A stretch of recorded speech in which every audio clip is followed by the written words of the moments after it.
We have to look at now where we are in this journey with the pandemic, with this virus. Not too sure where we are we? Are we post-pandemic, or maybe post-pandemic, or are we getting used to living with the virus, as we live with the flu every year and other sicknesses? This is Mission Alive from MSC Mission Office, and I'm Roger.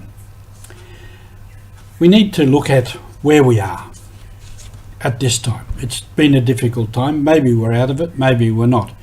With this new strain, maybe we're getting worried again about many things. And we have to learn to live with all that more and more. However, there's a situation where maybe a lot of people, maybe yourselves, are sick of living with it. Maybe you just, enough. I was talking with a friend of mine in Adelaide who's a psychologist. And I said, are you still working? He's my age, so he's partly retired.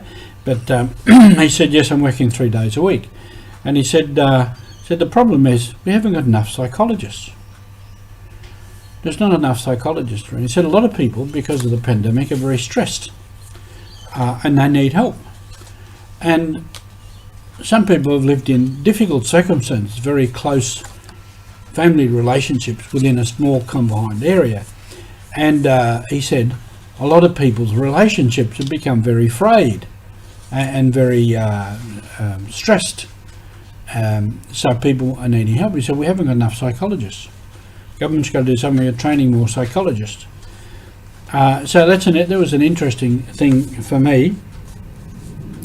On another side, perhaps a little bit lighter but indicative, recently I was down the coast with one of our brothers, and we went to the local butcher to get sausages, because this brother said this guy makes really, really good sausages.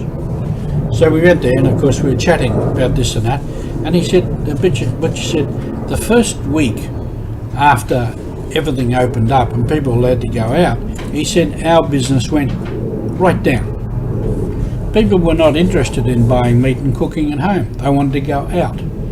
So they were going out for meals.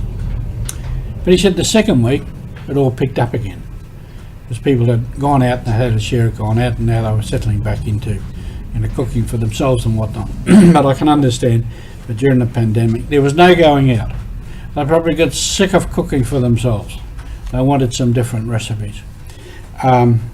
So that's only part of our situation at the moment. We continue to hear of so many problems and difficulties around the world. We have our Afghan refugees that we are trying to assist, who have come out here.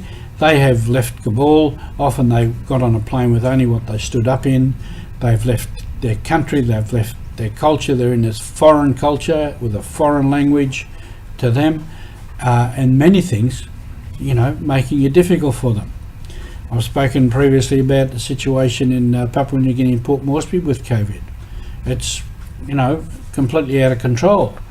And we are assisting Sister Geraldine in Moresby to get PPE for her staff.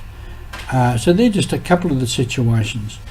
But then on the lighter side, there's some good things happening, like what Sister Geraldine is doing for her people, like what a number of parishes, Catholic parishes out the west, particularly at Campbelltown, are doing for the Afghans, helping them, meeting them, becoming friends with them, guiding them, showing them the local knowledge. I've spoken also about Father Ritchie in the Philippines and his Centre for the Poor and Sustainable Agriculture, preserving the traditional rice strain, planting indigenous trees, helping in the schools for the children to learn their own language, because they are tribal people, the original people of the area, to learn their own language, to learn their own culture. So these are good things that are happening.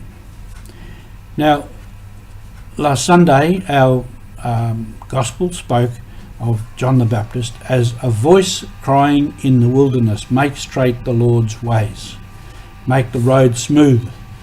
And this is a role of the church.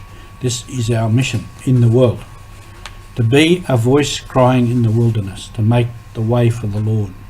Because if we do really good things, if we make good things happen, then that is making the way of the Lord clear and opening the way. And I'm sure the Holy Spirit, when he sees us doing good things, when we're planning good things, when we're getting on with some good things, the Spirit says, that's where I can work. I can get in there and I can work. I can make things happen. I can really support these people. I can inspire these people. So we become the voice in the wilderness crying. And often in our world today, we might feel we're in the wilderness, that there's so many bad things going on, but there's good things going on too. We have to listen to the good things, and we have to speak out and be a voice in the wilderness. Thanks for being with us on mission, and thank you for all your support. Keep supporting us, and we keep doing what we're trying to do.